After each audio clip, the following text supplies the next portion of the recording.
Bonjour à toutes, bonjour à tous, merci d'être avec nous sur Iso Anatomia. Nous allons parler aujourd'hui de l'artère axillaire.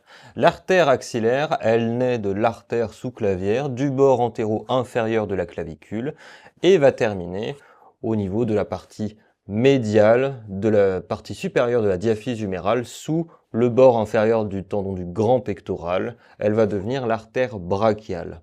Comme son nom l'indique, elle va vasculariser notamment la région axillaire, le deltoïde et elle va participer au cercle artériel de la scapula.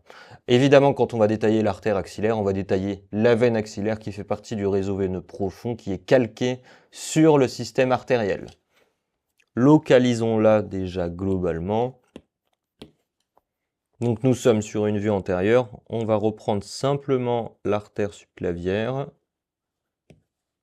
donc qui va terminer sur le bord antéro-inférieur de la clavicule. Et ici, nous avons l'artère axillaire qui va se diriger vers le bas et le dehors, qui va voyager dans la fosse axillaire et qui donc va terminer sous le bord inférieur du grand pectoral.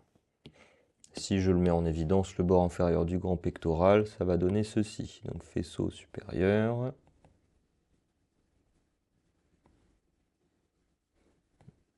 faisceau moyen, et le faisceau inférieur sur le fascia thoraco-abdominal. Voilà, de manière schématique, le grand pectoral, il est comme ceci, avec des espaces moins gros entre les faisceaux, mais c'est simplement pour montrer que voilà, une fois qu'elle a passé le tendon du grand pectoral, l'artère axillaire n'existe plus, elle devient l'artère brachiale. Et maintenant, nous allons nous focaliser sur les collatérales qu'elle va donner pour la région axillaire notamment. Dans un premier temps, je vais réaliser une vue antérieure. Donc ici, on sera en supérieur. Et ici, en médial. Donc on va dessiner le cadre osseux avec le manubrium sternal, la première côte.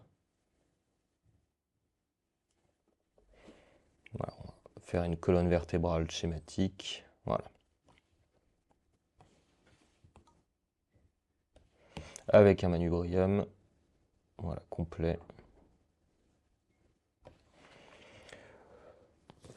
On va avoir le gris costal comme ceci. Avec voilà, la suite du manubrium.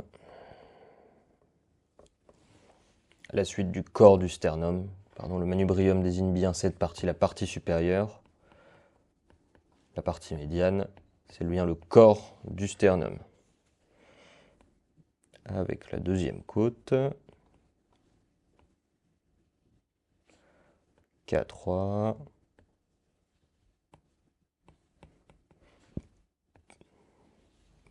K4.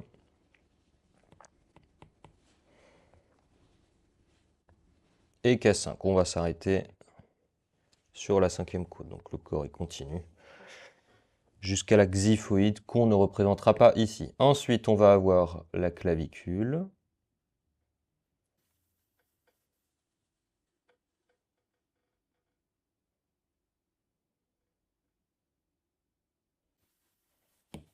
Qui va s'articuler avec l'acromion.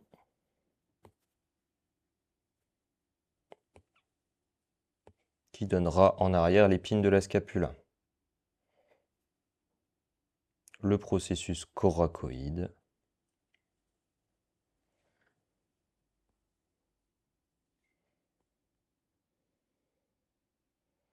Avec le corps de la scapula.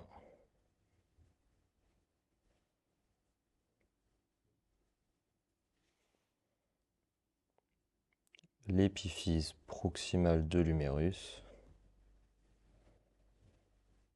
Voilà, on va prolonger l'humérus environ jusqu'au quart supérieur de la diaphyse, soit le lieu d'insertion du muscle grand pectoral. Ici, le sillon intertuberculaire qui deviendra le sillon bicipital. Voilà ici la tête humérale, le tubercule mineur et le sillon donc intertuberculaire ici.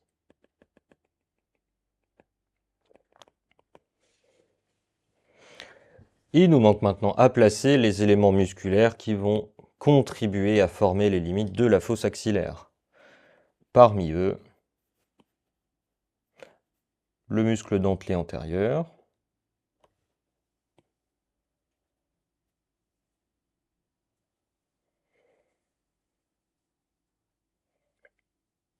qui va terminer donc sur toutes les côtes.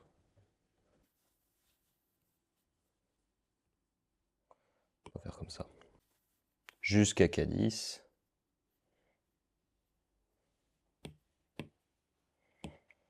Nous allons avoir également le muscle subscapulaire qui va former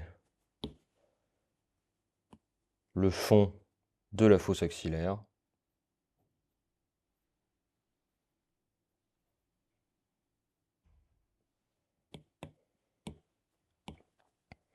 Et terminer sur le tubercule mineur. Il nous manque le petit pectoral.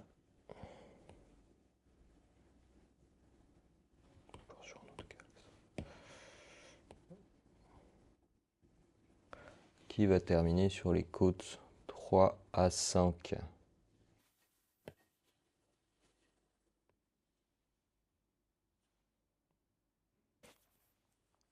Donc là, nous avons fait les limites de la fosse axillaire, mais j'aimerais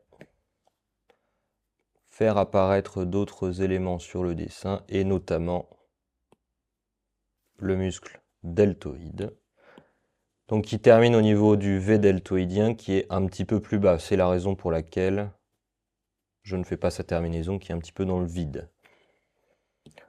Et on va terminer avec le muscle grand pectoral, donc qui recouvre l'intégralité de la fosse axillaire et qui va terminer sur le quart supérieur de la diaphyse humérale, au niveau de la lèvre latérale du sillon bicipital. Le faisceau inférieur, je le schématise comme ceci. Voilà, le muscle grand pectoral, on va le mettre voilà, en moins opaque. Et on va pouvoir maintenant commencer à détailler l'artère axillaire. Donc on remet rapidement l'artère subclavière.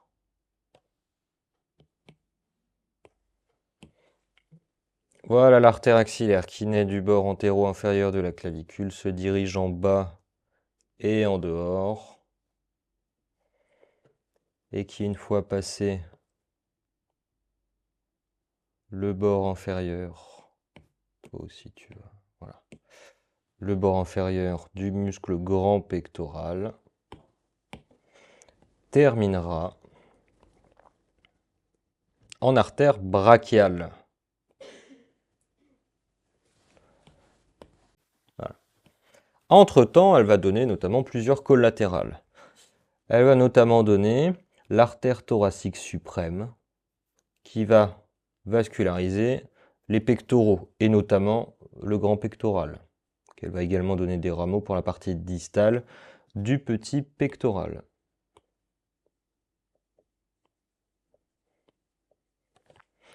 On va avoir également l'artère thoraco-acromiale en dehors, donc qui est une artère assez volumineuse et qui va donner un rameau thoracique, également pour les pectoraux, et un rameau acromial qui va notamment perfuser la partie proximale du muscle petit pectoral. Ensuite, en bas de ce rameau acromial, on va avoir l'artère thoracique latérale, donc qui va contourner latéralement le gris costal et qui va notamment perfuser le muscle dentelé antérieur.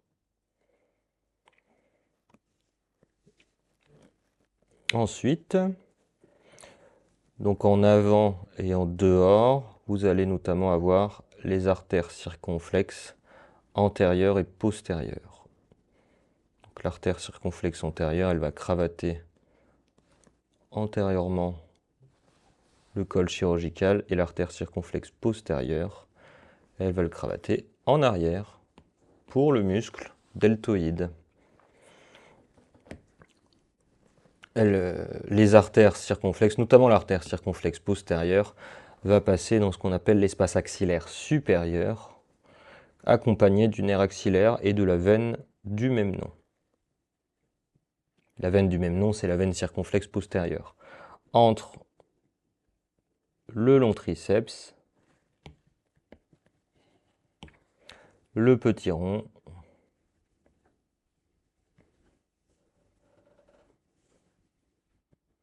et le grand rond.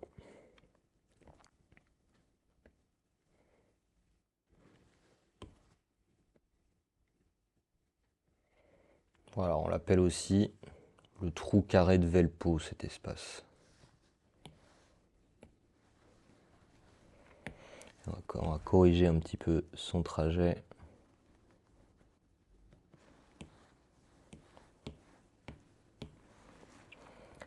Voilà, qui sera ici.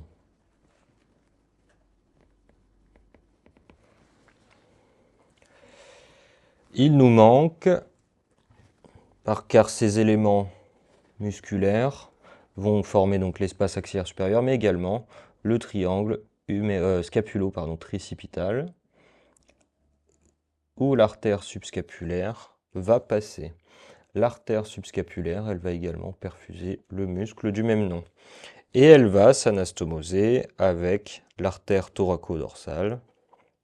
L'artère subscapulaire va s'anastomoser avec l'artère dorsale de la scapula via l'artère thoraco-dorsale et avec l'artère suprascapulaire via l'artère circonflexe de la scapula.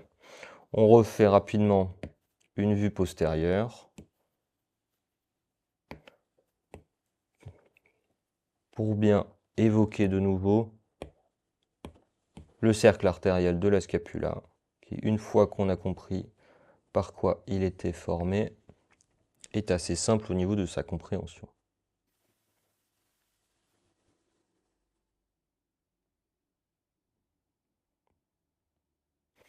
Ici l'épine,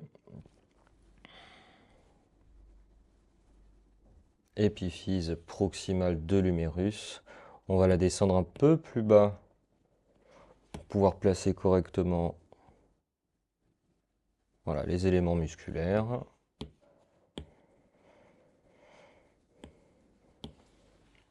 Avec donc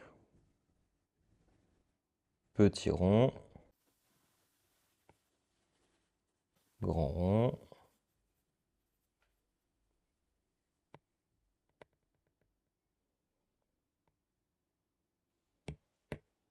et le muscle long triceps.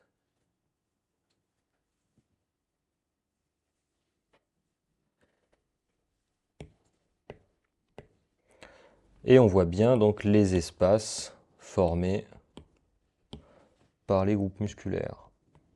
Le triangle scapulo-tricipital et l'espace axillaire supérieur. Rapidement, voilà, l'artère subclavière ici donne l'artère suprascapulaire via le tronc thyrocervical qui passe dans l'incisure coracoïde. Elle donne également l'artère dorsale de la scapula qui fait une boucle qui chemine bord médial et inférieur de la scapula. Et on va avoir donc l'artère subscapulaire qui va passer dans le triangle scapulo-tricipital, qui va donner l'artère thoracodorsale qui va s'anastomoser avec l'artère dorsale de la scapula et l'artère circonflexe de la scapula qui va s'anastomoser avec l'artère suprascapulaire. Et on a donc le cercle artériel de la scapula qui apparaît. L'artère circonflexe postérieure, elle va voyager ici dans l'espace axillaire supérieur et va perfuser la face profonde du deltoïde. Le deltoïde, si je le dessine, Alors je vais simplement dessiner un peu dans le vide comme ceci. Voilà, je fais simplement son faisceau postérieur. Parce que le dessiner dans le vide, bon, ça n'a pas trop de sens. Voilà. Et donc on a la circonflexe postérieure qui va, voilà, perfuser la face profonde du deltoïde et le vasculariser. Elle voyage avec le nerf axillaire et la veine circonflexe postérieure. L'artère subscapulaire est accompagnée de la veine subscapulaire qui s'anastomose via la veine thoracodorsale avec la veine dorsale de la scapula qui est issue de la veine subclavière. La veine suprascapulaire s'anastomose avec la veine circonflexe de la scapula qui est issue de la veine subscapulaire. Voilà pour la vue postérieure. On va revenir sur la vue antérieure. Concernant les rapports, il y en a plusieurs. Il y a notamment donc le plexus brachial qui voyage. Voilà, c'était le faisceau latéral, là on a le faisceau médial. Donc en périphérie de la veine axillaire. Et on va avoir là, ici notamment le faisceau postérieur avec nerf axillaire et le nerf radial qui va passer dans l'espace axillaire inférieur. On a déjà détaillé tout ça. Et donc également, on peut faire apparaître également le système veineux qui donc est calqué sur le système artériel. Et ça nous permet de récapituler.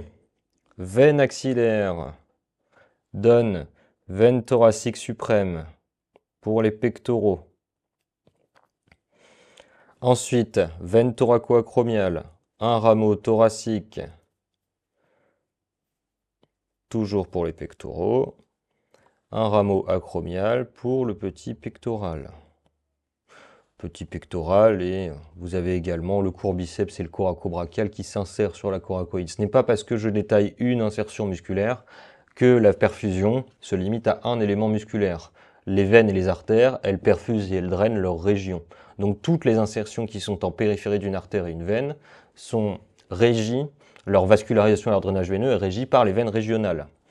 Donc si on connaît son anatomie artério-veineuse et ses insertions musculaires, on devine aisément par quoi ils sont drainés et vascularisés. Je reprends avec la veine thoracique latérale. Et enfin, les collatérales terminales, donc ici veine subscapulaire qui ensuite passe dans le triangle scapulo-tricipital, et les veines circonflexes antérieures et postérieures. Et on a la veine brachiale qui va naître du bord inférieur du grand pectoral. On termine la présentation de la veine axillaire avec une coupe. Et comme ça, vous saurez tout sur les artères et veines axillaires.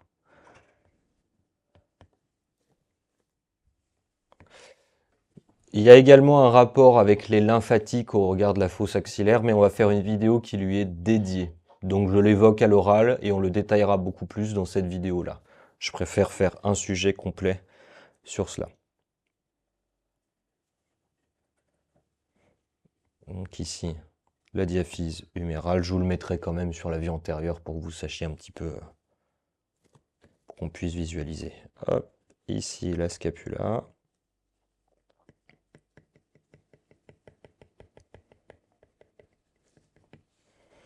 Avec les côtes ici.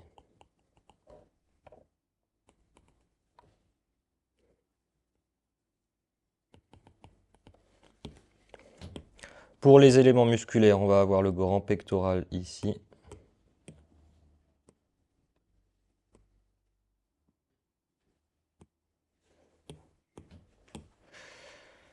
Le long biceps dans le sillon bicipital avec les grands.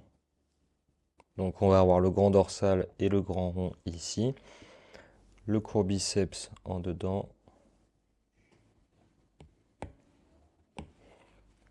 Petit pectoral ici. Le dentelé antérieur ici, donc qui donne des digitations éventuellement sur les côtes, mais sur une coupe, c'est peut-être pas très pertinent de les faire apparaître. Ici, le muscle subscapulaire.